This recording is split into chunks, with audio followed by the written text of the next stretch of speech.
Hi everyone, it's Antoine from The Curve and welcome to this second episode of The Curve podcast. Today again I'm with my dear friend Lucas from Workhorse Endurance. How are you doing, Lucas? Hello Antoine, thanks for having me again. It's a pleasure. I'm back home in Germany after 3 weeks on Mallorca, training the house down. And during the last episode, you saw me on my balcony of my hotel room. Now I'm back, trying to recover a bit, having an easy week training-wise, but try to catch up with some other stuff. And but for the most part, I'm good. So you're fresh enough to do a podcast episode, so that's great. Yeah. So today we're gonna talk about critical power and W prime. These are two concepts that are really key in my approach of training with my athletes, and for Lucas it's the same. So we're gonna introduce this, but before we dive deeper into this topic and we define it, I think it's important to do a small point of exercise physiology and talk quickly about intensity domains and training zones. So can you quickly tell us about what are intensity domains, and maybe starting with explaining quickly the link between training zones and intensity domain? Yeah, so talking about training zones, there are so many different concepts and models. We cannot even count them. There are 5-zone models, 7-zone models, all that stuff. People are doing zone 2 training, but meaning different things. So intensity domains, when we look at sports science or studies in sports science, what the scientists usually use are not the typical training zones, but more intensity domains. And there, what's quite common are 4 different domains, starting with the moderate intensity domain, then heavy, severe intensity, and above that, extreme. So then bridging to exercise thresholds, what those want to describe are, or if we talk about exercise thresholds, our LT1, our first lactate turn point, is there to describe the change from moderate to the heavy domain. And then when we go from heavy to severe, that's normally seen as the anaerobic threshold or maximum steady state, our LT2 maybe. And what also want to describe that point and is very good in it is critical power, which we want to talk a bit today. Yeah, so basically when we talk about FTP, anaerobic threshold, lactate threshold, we want to define this limit between the heavy intensity domain and the severe intensity domain. And today we are going to talk about the critical power and the W prime that we will define a bit later, because it's a really practical tool to use to prescribe intensity, and a really easy tool to define this limit. So when we talk about critical power, basically what is it and how do we determine it? Yeah, so critical power wants to describe the maximum power at which we can ride for a longer duration without exhausting. So usually it's around 30-40 minutes, but very dependent on the athlete. And how to test it, you do basically a few all-out efforts of different durations from 2 to maximum of 20 minutes. And then you can do some maths to calculate your critical power and also your W prime, which represents the amount of work we can do above critical power, which is limited, and depending on how hard we go, we reach that limit a lot faster. So if we are looking at an all-out sprint, we can exhaust our W prime in a few seconds, or if we are riding just above the critical power, it usually takes a few minutes or maybe even longer when our W prime is used up, we can say.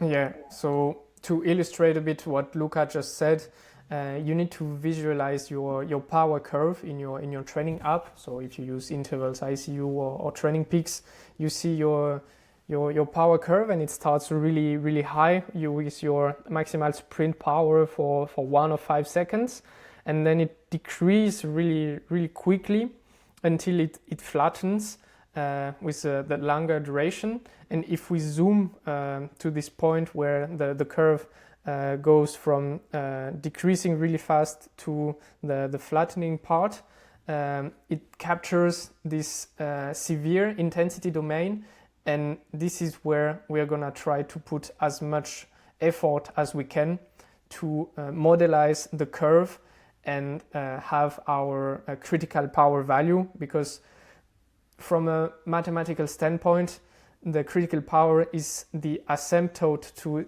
our power duration curve in this severe intensity domain.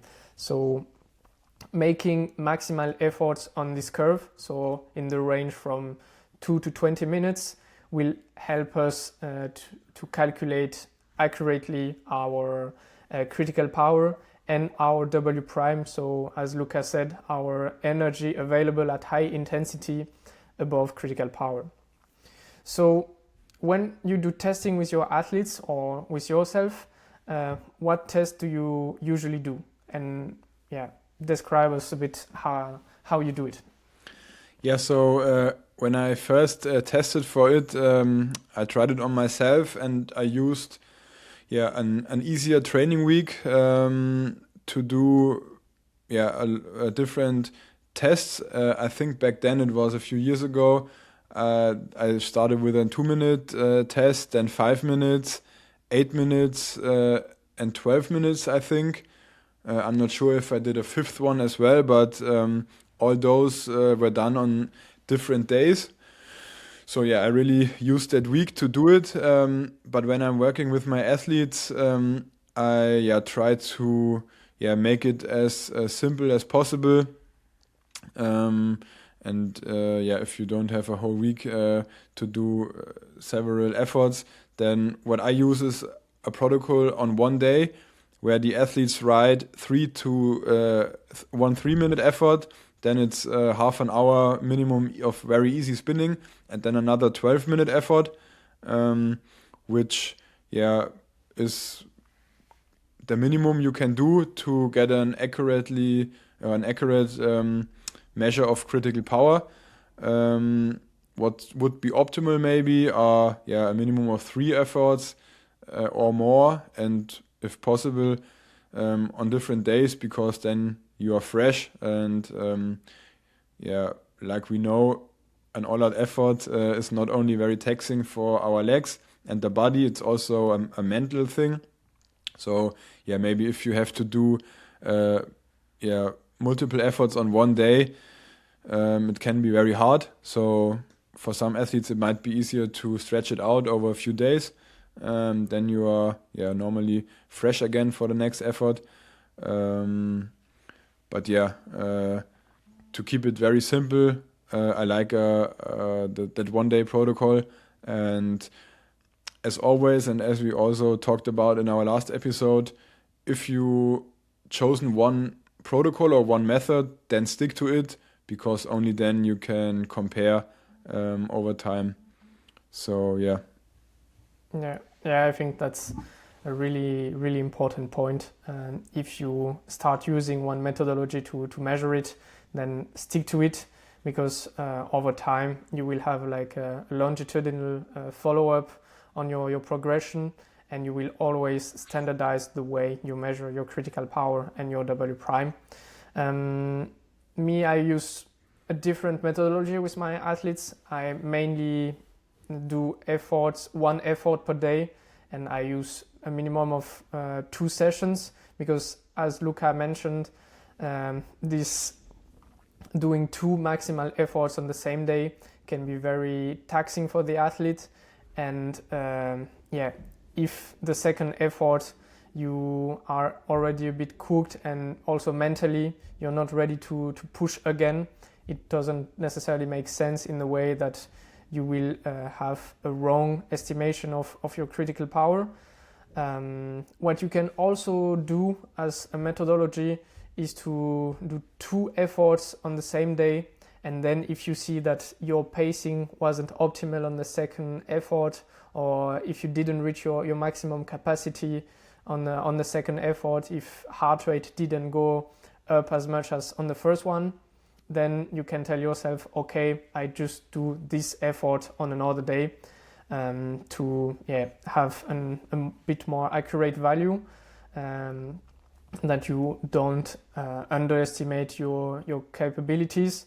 But then for sure, if you do efforts on different days, you have this day-to-day variability, and research has also shown that critical power from one day to another is really stable and reproducible, but W prime has a day-to-day variability, so maybe doing it on different days won't capture perfectly this W prime capacity, so this energy available at high intensity.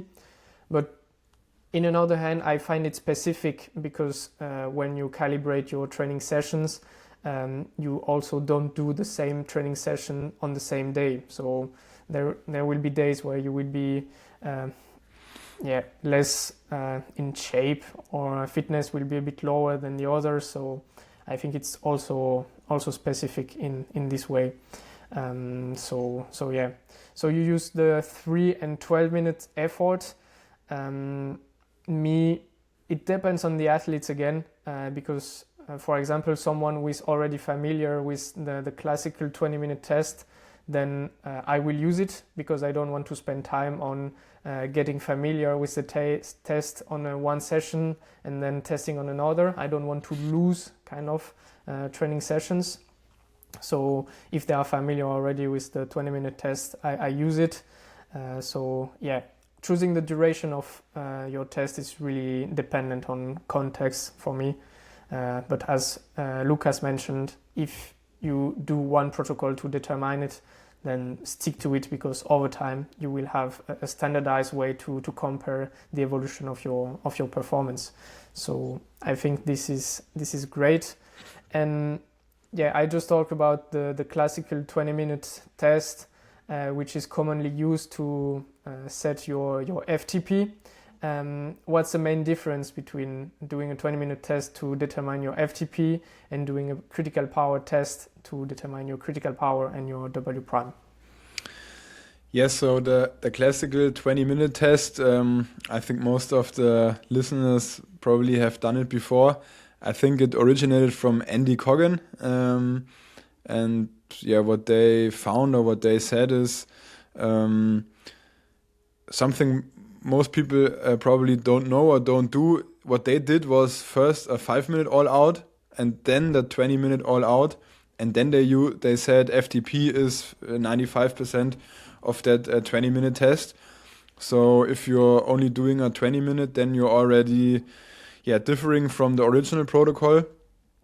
But that is one of the most popular ways to determine or test for FTP, or our functional threshold power, a concept which is of course very popular, but doesn't have any physiological or physiological background really. And if you're comparing with lactate testing or maximum lactate steady state and also critical power, what we find or what we know is through studies that those parameters really have underlying physiological mechanisms or turn points where we are going from an intensity where a steady state is reached and we can sustain for longer, to a point where some parameter or multiple parameters are not in a steady state anymore, talking about lactate, oxygen consumption, and maybe even muscle metabolics. So that's probably the main difference between FTP and those other concepts. And if we are talking about numbers, there have been a few studies done on comparing FTP and critical power, testing for both, and then looking at the numbers. And what was found there, I think, was that critical power usually is a bit higher than FTP. Correct me if I'm wrong. I have no clue of this paper, but it makes sense from logic perspective, I would say. But yeah, what Lucas mentioned here, I think, is really, really crucial, because basically with FTP, lactate testing and the different methodologies of interpreting the lactate data in critical power, we are aiming to the same thing. We want to determine this anaerobic threshold, so basically our border between the heavy intensity domain and the severe intensity domain, but we just use different methodologies and different tools to do it. With a critical power and FTP, we're going to use mechanical power, so we'll just use the power numbers from our power meter and interpret this. For me, the biggest advantage of the critical power testing is that it captures a bigger picture of our physiological profile, because we also have this value of W prime, which is really, really interesting. And also the critical power concept has been backed by science over years. And even though we just base our value on power numbers, it has a really deep physiological sense, in a way that it reflects really well what's happening in our body, where FTP is basically a fixed equation where we are gonna multiply our 20-minute power by 0.95 and then end up with a value which is somewhere on our power curve but doesn't necessarily have a meaning. And for lactate methodologies, as we mentioned it in the first episode, depending on the methodology you use to analyze your lactate curve, you can end up with maybe not very different results, but different results. So the point where we will set our threshold won't be the same if we use two different methodologies. And maybe this is also really interesting. I can have your opinion on this, but it shows that intensity is not a switches follow. How can I say this? It's not necessarily on and off. Like, we don't go from the heavy intensity domain to the severe intensity domain. The intensity domains, they have deep physiological anchors, so our oxygen kinetics will be different, but the border between those two domains are not like on off. There is maybe a zone of 10 or 20 watts where it will be a bit a fade, and our threshold will sit in this zone, but pointing at a specific number is maybe not the way to define threshold in the end. Yeah, that's a very good point. You often see when you have athletes coming for testing, and based on that test you found that your LT2 or your anaerobic threshold is at that pace in running or in cycling at that watt, then people think, oh yeah, that's the exact number, and on every day in the next weeks it's that number. And when I'm training, like you said, if I'm 1 watt above, then it's very different than when I'm 1 or 2 watts below. And like you said, our body and our metabolism doesn't work like that, where we have that one point where it switches, but rather it's a range. And also when we look at training adaptations, for example, we know that if you are training a little bit below threshold or exactly at threshold, whatever that might be on that day, the adaptations are not significantly different. So that's very important, I would say, for training. Yeah, and also I have a small anecdote. I've started to coach a runner a few weeks ago, and I have no clue about his capabilities. So at the beginning, I just told him, yeah, we do everything by feeling. Because he was also injured. He was coming back from an injury, so I couldn't do proper testing. And I just told him, yeah, we just go by feeling. And I just let the basic zones on intervals ICU, but I didn't set anything, you know. And during his low intensity runs, he was in zone 3 and 4 at the end. And he was like, yeah, but this is, you know, I'm not in zone 3 or 4, I'm in zone 1 or 2. And I'm like, yeah, but you know, we don't care. Like a zone, it's just basically a way to communicate and to make things easier in terms of understanding training and performance. But as you mentioned at the beginning of the podcast, there are so many different models and so many different ways to set your training zones that it's only arbitrarily and it doesn't point at something specific. And that's exactly the same with threshold. When we aim to find this border between two intensity domains, that's not a specific point, but rather a range where we say, okay, we are around threshold. But also maybe the notion of maximal metabolic steady state or maximal lactate steady state, we can spend a bit of time on it. But is it really your maximal metabolic steady state? We basically don't know. Yeah. So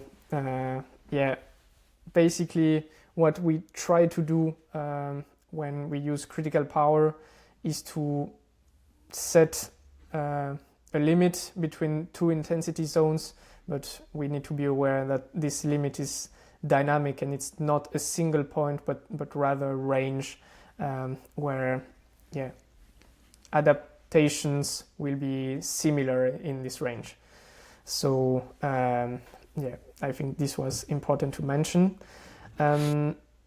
What we just did now was maybe comparing the different methodologies, but I think they also can be used together. And for example, using critical power and lactate can be also really interesting, and I guess that's what we do with our athletes. Can you tell us a bit more about how you combine lactate and critical power? Yeah, so of course I don't, or probably you as well, we don't even have lactate testing data with all of our athletes probably, so that's the first thing. But if we do, of course, it gives us very good information, a lot of data points. Similar with critical power, if we did testing or if we are working with athletes for a longer time and maybe have even multiple tests at maybe even multiple points over the season or the year, then I think what we should do is combine all those and not view one of them as the single most important thing to use in training, but compare them. And in talking about training, let's what we said before, if we are doing threshold training, then maybe critical power is not the best parameter to use for let's say we want to train at threshold, so we use your critical power, and then now you do 4 times 10 minutes at critical power, because we know that's the point at which separates the heavy and the severe intensity domain, because then the risk of overcooking the athlete is very high. So maybe here our lactate data might be better for that, or if we have even the possibility to test for lactate during training, then that's very good to use. But if we want to train in the high intensity or high intensity intervals, maybe critical power here is very good, and lactate for controlling intensity at high intensity, we know that's not very practical. So oftentimes if you speak in numbers, if you want to train at threshold, you aim for lactate values, let's say from 2.5 millimole to maybe maximum of 4 millimole. But if you are doing 4-minute high intensity intervals or 30-15s or 40-20s, probably sessions a lot of people have done and know what we're talking about now, then you might see lactate values from 6 millimole to 12 to maybe 16, but that doesn't give us really a accurate measurement of where the athlete is in his individual power duration curve, or is his individual training intensity. I think this is an important point. Before we compare the different methodologies, but it doesn't mean that we can't combine them. I think using lactate for submaximal intensities is really, really important, especially when we want to have this notion of intensity control, intensity management, being able to take some lactate samples to see where we at, and having an additional data point to cross-reference with heart rate, power, and RPE is really, really crucial, especially when we have athletes with a lot of training volume, like you did in Mallorca, for example. We need to be able to, for sure, analyze and interpret the data, but when we can do this, it's a super, super powerful tool. But where the critical power and W prime concept makes sense, it's in this severe intensity domain, so at high intensity, because the specificity of this severe intensity domain at high intensity is that wherever you are in this intensity domain, wherever you are on the power duration curve, you will reach exhaustion and VO2 max. It's just a matter of time. So basically, if you sit at 102 or 3% of your critical power, you will reach VO2 max at some point and exhaustion. And if you sit close to your 3 minutes power, so at maybe 140 or 50% of your critical power, you will also reach VO2 max. So that's the specificity of this intensity domain, where in the heavy intensity domain, so in zone 3, where lactate makes more sense, here the causes of fatigue are a bit different. It's a bit a combination between accumulating of metabolites in the organism and depletion of glycogen. So we can combine these tools, and when you calibrate high intensity sessions with critical power and W prime, what's your methodology? How do you do it? So I would say it depends on the session.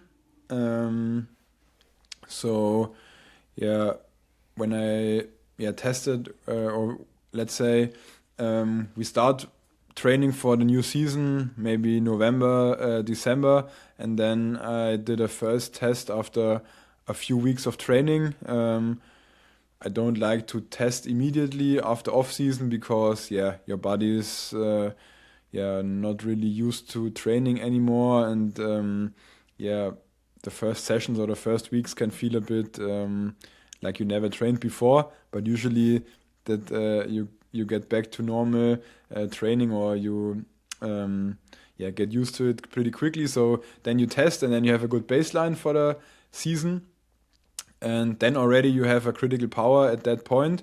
And when you do high intensity training, of course you want to accumulate time in a session and also over weeks above critical power, and then you test again. And then what you want to see is, of course, an increase in those parameters. But also it depends on what are the goals of the athlete, which distances or durations are they doing in their races. So when we look at the W prime, there are race formats where you want a very very high W prime, where you want a big capacity of work above critical power. In cycling, usually that's an important performance parameter. Cross country cycling, gravel racing, there you have a lot of high intensity efforts, but also if you are racing on the road. But for example, in triathlon, where it's more like a individual time trial, at least in the longer distances, you maybe don't want a very high W prime, because that also means that you are probably using up a lot of carbs, and your glycolytic system is maybe stronger compared to your aerobic system than what you want it to be. So depending on the results from critical power testing and the W prime results, that may influence how I prescribe training, or what sessions we do in the next block again. But of course, always dependent on what races are we doing, what are the requirements for the races, and where do we want to go with our physiology. Okay, so like the critical power testing helps you determine and estimate the physiological profile of your athletes, and according to their goals, if they are doing long distance triathlon or shorter races in cycling, you take a direction with training. Basically, or at least I use it together with other stuff. But for example, what I did on Mallorca, I did some efforts, a 20-minute effort, and then I had some other data from shorter durations, and I put them into ChatGPT and wanted to have it not really calculate something for me, but looking at the profile, or what are maybe some strengths and weaknesses. And because I'm training for triathlon over the last years, I would say I'm pretty good at longer durations. I'm racing on a time trial bike, and have to produce a high power for a long time, 1 hour, 2 hours. Interestingly, that was exactly what ChatGPT said. It said, you're probably a good time trialist, good if there are longer climbs, but where your potentials are, looking at at road cycling, you can try to get a little bit better on the shorter stuff, get a bit more explosive, and get your glycolytic system a little increase it. But of course, that's maybe not what I want. But if I would want to go into road cycling now, that's probably where I am lacking against the good cyclists. So it's always interesting to see, to look at different riders' profiles, look at what have they trained in the years before, and then often you see often it makes sense. The long distance triathletes who have done a few Ironmans in the last years, they probably don't have the highest W prime. And on the other hand, if you have a cross country cyclist, where they do a lot of high intensity efforts, repeating those in their races, they may be looking at the power duration curve, may be very good in the shorter stuff, and then maybe lacking a little bit in the longer efforts. But of course, that's not always the case, but usually what you're training, you are seeing that in your physiology in one way or another. Okay. And out of curiosity, what's the typical number for a long distance triathlete? Because I actually have no clue. I'm used to see huge W primes with the cyclists I'm training, but for a longer distance, what it is? I think it's below 20 kilojoules. Does it make sense? Yeah. Yeah. So I'm coaching an athlete who went from triathlon to gravel racing now, and we did a few CP tests over the last 2 years, and there we could increase the both the CP and the W prime. But yeah, I think now he's between 25 to 30 kilojoules, and went from the low 20s, I think. But so I don't have a lot of reference numbers. I don't know what's a very good or very high W prime. I don't know. I would be interested to see maybe some cross-country skiers as well here. But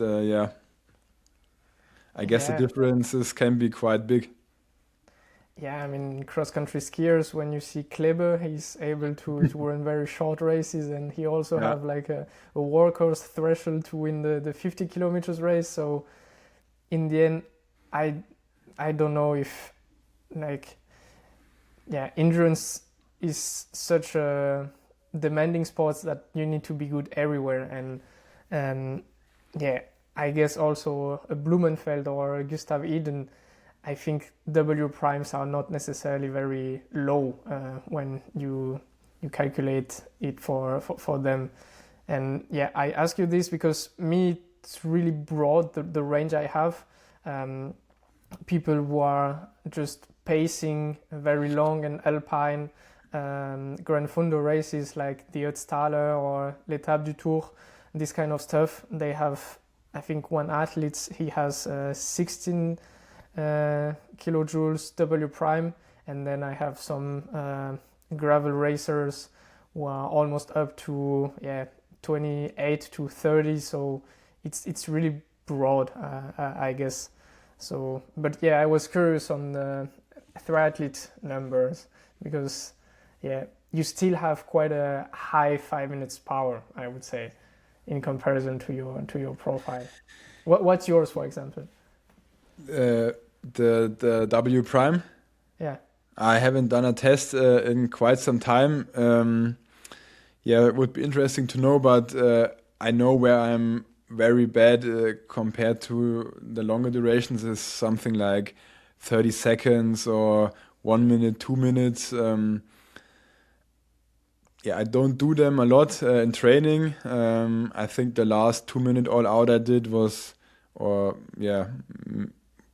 I have to guess, but 2 years ago. So I should do that again. I tried to do one day on Mallorca now after 2 weeks. But after 30 seconds, I realized that the fatigue, that's also interesting, the fatigue of high volume, in my experience, where you feel it the most is short and explosive anaerobic stuff. But squeezing out a 20 or 30 minute effort, at least for me, it's a lot easier, even if you have a heavy fatigue in the system. But those short stuff, you quickly realize that the engine is not able to produce that anymore when you are fatigued. Sure. But I think also trying to the W prime is not really good at representing performance above this severe intensity domain. So above the severe intensity domain, we have this last part between 1 second to maybe 2 minutes of efforts. And it's also very specific kind of efforts. Me, that's basically where I'm the best.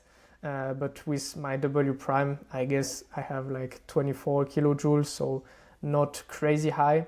But on those 30 second and 1 minute power, that's where I'm basically the best. But W prime doesn't necessarily capture this because it's really focusing on the severe intensity domain at high intensity between this 2 minute power to this 20, or maybe if you're able to hold your critical power for 30 or 40 minutes. so in this range, but capturing your W prime doesn't take into account the really, really short durations. So that's the point. And one thing I wrote down and I wanted to mention is when you prescribe intensity according to your critical power and W prime numbers, you can really individualize training. And I took the example of 2 different athletes, one with W prime of 15 kilojoules and one with a W prime of 25 kilojoules. And when you prescribe a block of 10 times 40 seconds at 120% of critical power and the recovery at 70% of critical power, in the end, with the athletes number 1, so the one who has a W prime of 15 kilojoules, you have depleted 85% of his W prime, so his capabilities at high intensity. So this block of 40-20s at 120% of critical power has a really big impact on his system. But the one who has a W prime of 25 kilojoules, when he does this block of 10 times 40-20s at 120% of critical power, he only depleted 64% of this W prime. So I think this concept also allows you to really individualize high intensity training according to your needs, and especially in the first few sessions when you start to do some high intensity. I guess the impact of going all out and not succeeding the session is what we want to avoid, and like visualizing the depletion of W prime when you prescribe and you edit your session on your training software. Me personally, I use Intervals ICU, so you can see it if you set everything in the parameters. On Training Peaks, I don't know, but seeing it and visualizing it allows you to know, okay, this is possible or this is not, because basing and prescribing intensity according to fixed percentages, I think for me that's the best way to hit a wall during your training session. Yeah, that's very, very smart. And in Training Peaks you would need WKO, so their deeper analyzing program. But a question to the 2 athletes you mentioned: how would you then maybe change the session according to their individual parameters? Would you maybe increase the watts during the 20 seconds easy, or would you increase during the harder 40 seconds? Where do you see potential to manipulate the session? So maybe that's where high, long interval and short interval comes into consideration. I would also look at heart rate and the feeling of the athletes, but just in terms of planning the first session. Let's say I don't know the athlete, I just know his critical power and W prime. My rule is that when I set a training session, I never go below 80% of W prime depletion, because that's what I've read in different papers, that this day-to-day variability of W prime goes up to 20%. So I always keep a bit of margin, and I prefer the athletes to go a bit too slow in the first session and then progressively increasing the intensity.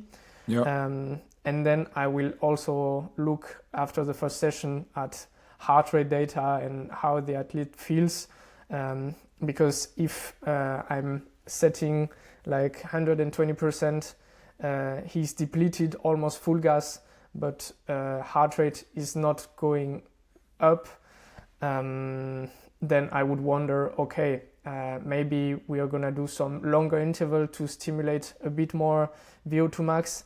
And this happens for all the athletes, so maybe master cyclists, when they have a very, not very slow, but slower heart rate kinetics and oxygen kinetics, where you need to do a bit longer intervals to stimulate properly VO2 max. So that's how I would do it. But yeah, basically I always try to keep in mind this 80% rule, and it's with interval ICU it's really easy to do.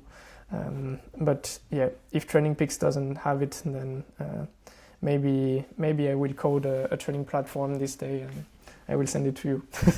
Nice, yeah. Very interesting. Like you said, I use both longer intervals and short intervals with my athletes. Usually try to incorporate both into someone's program.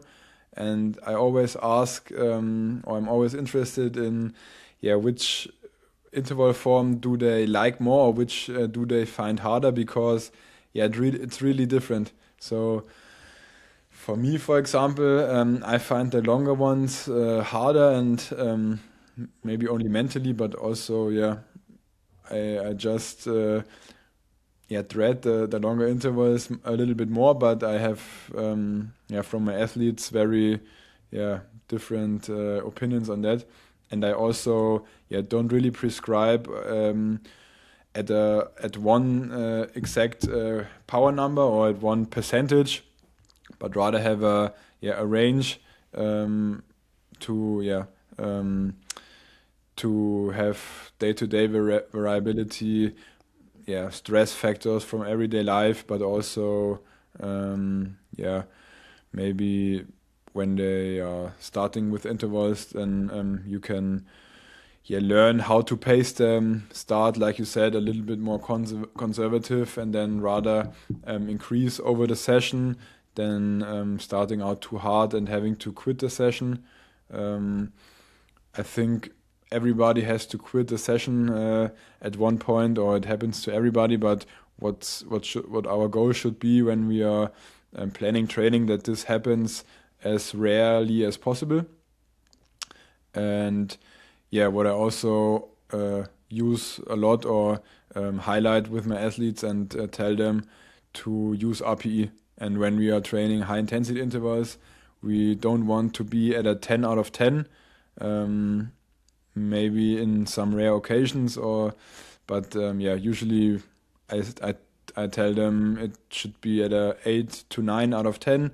Maybe first one even a little bit below, and then the last one can be a 9 or 9.5 maybe, where you feel like you have to go very hard, but maybe you have a few more minutes in the tank, or you would have one more interval in the tank than going all out for different reasons. But it's very interesting.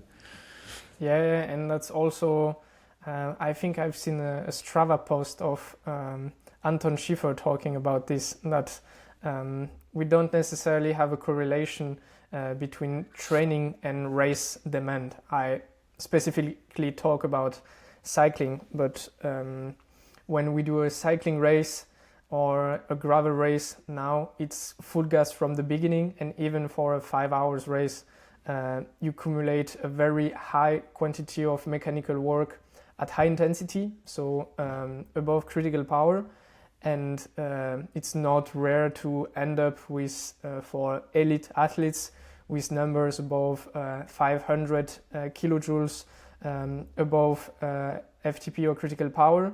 And when we look at a classic training session, for example, the classic Ronstadt protocol, so 3 times 30, 13 times 30, 15, if we calibrate this at maybe 125% of critical power, we will end up with around 70 kilojoules above critical power, but that's it. So that's a huge difference between the race demand and what we do in training. And if you do longer interval sessions, so let's say a 5 time 6 minutes at 105 or 110% of your critical power, the quantity of mechanical work you do at high intensity, so above critical power, is much harder to increase.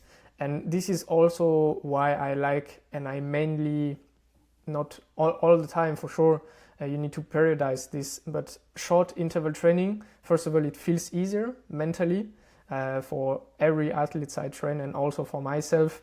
I feel that it's easier, so it's more sustainable over the long game. And secondly, doing high intensity interval training with short reps, it also works on this capability of accelerating, like every 30 seconds you start again. This is not studied a lot, but it's Stefan Saylor who was talking about it in a long podcast, and he said that especially for cycling, it's really, really important to have this kick at the beginning, because it stimulates also maybe some nervous adaptations that are really, really important during races. And also, like, what I think is that we have a real disconnection between training in cycling and racing, because if you listen to podcasts of Inigo San Milan, for example, it's like zone 2, or if you hear Pogacar talking about his training, it's basically zone 2, steady, try to avoid free time, try to avoid time where you're not pedaling, where you're not pushing on the pedal. But in another hand, in a race, in a 4 hours race, you can maybe spend more than 30 minutes not spinning the legs. And so, I think the short interval session is really, really important for this, because you're also working on these specific capabilities of training. And in my opinion, it allows you to get more work above critical power at high intensity than if you do longer intervals. So maybe here thinking in terms of pure physiology is not, it doesn't make a lot of sense, but in terms of specificity, it does. So that's what I think, basically. Yeah, I remember that post from Anton Schiffer, and I think it led to him, doing, pretty brutal sessions where he did a lot more of 30-15s, for example, than in the classic sessions we know. And I also listened to a podcast with him a few weeks ago where he talked about his training. So as we know, he's documenting his training and analyzing it a lot. And what he said, now that he switched into cycling and pro cycling now, his 20-minute power over the last years didn't differ a lot. So he always had a very good 20-minute power, and he's known to have good VO2 max and is good on climbs of that duration. But what he said, where he got a lot better over the last years, were those short durations. So his 30-second power, his 2-minute power. And he said also now his training at Wismar, they are focusing quite a lot on that as well. And before he was a triathlete, also very good in the first Bundesliga in Germany.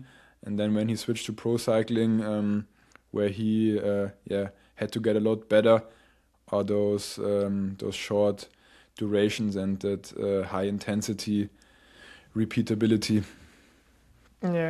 And he's also not the only one to mention this.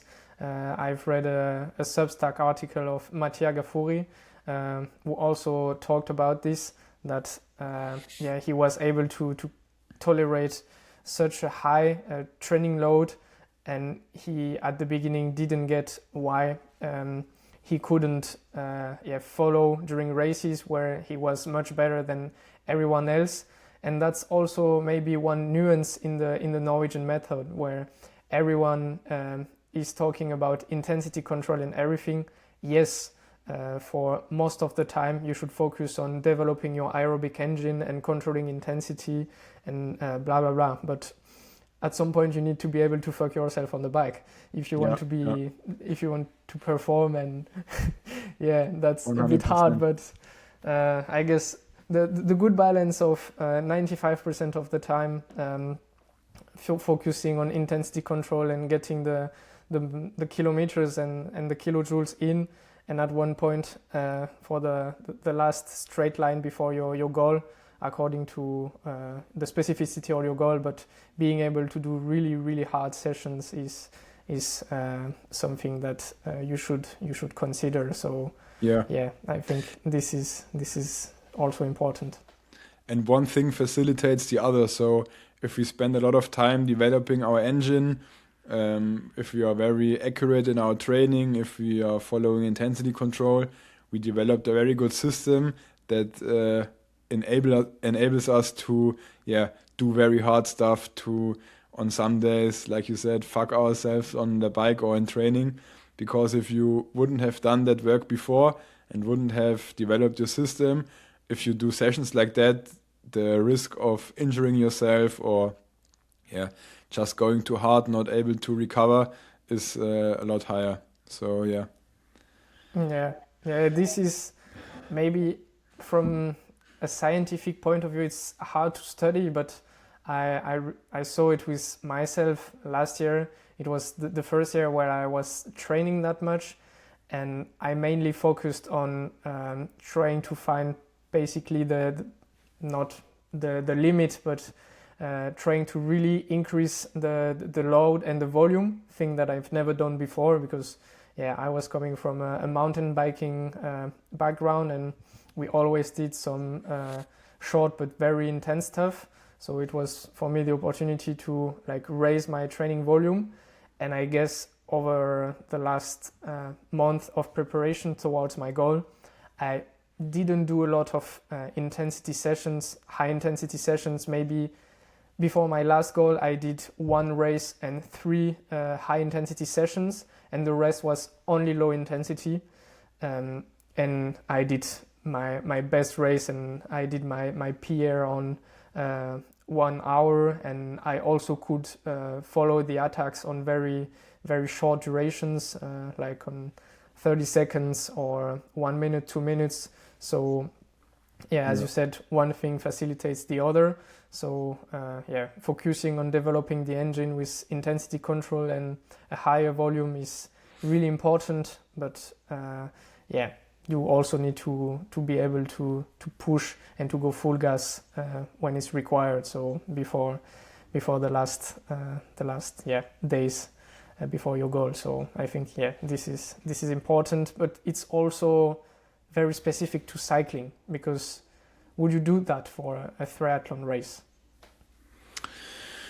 Not really. So you don't really have to, or let's say it depends. So in short distance racing, definitely the dynamics. There's also dynamics where you have to follow, where the courses are often a lot of corners and stuff, and you are riding your bike in a group, so it's always accelerating close to your max for a few seconds out of corners, and then it's maybe a little bit easier. You have to recover. Then next corner, the ones in the front are pushing the pace, are going full gas out of the corners again. So here I would say it's similar, but in long distance racing it's quite the opposite, where you are doing your 4 hour to long distance 8 and more hours of individual time trialing. There have been there are dynamics still, and with bike paces the velocity on the bike getting faster because of better material and stuff. It's even more important to still ride in a group, even though there's no drafting allowed. But of course it's a lot less, and it's much more you're riding your own pace, your own watts, and try to be as constant over time as possible. But it's also a lot of people, they don't train specific enough, I would say. So let's say you are having your 90 kilometers bike leg in a middle distance. It usually takes you, for the pros, a little bit below 2 hours, depending on the course. For amateurs, oftentimes a little bit above 2 hours or even a lot more. But what a lot of people are training is or their key sessions then are 4 times 15 minutes or 3 times 20 minutes at their race pace, which of course it's a good training session and you get a feeling for the power required, but doing that and then trying to do that for 2 hours or more straight without breaks, that's maybe not cutting the cake for most people. So here as well, maybe people shouldn't be afraid of really training specific, maybe doing longer intervals or going harder in their training sometimes, at least in their key sessions. And like you said, sometimes we probably have to do very hard training sessions that don't require us to go all out, but maybe very close to. And then it's also for your head, if you know you've done it successfully, then you have high confidence that you can do it in a race as well when you're fresh, I would say. Yeah, that's also one point to mention, and I think it's true for cycling and triathlon too. Like sometimes in my approach, I'm wondering if I'm focusing a bit too much on the physiological aspect, because I feel that the athletes, for example, are training for a long Gran Fondo race and they will benefit of more threshold work and doing maybe having like a qualitative vision of the session, so doing maybe 8 minutes, but trying to be close to this limit between the two intensity domains, so close to threshold.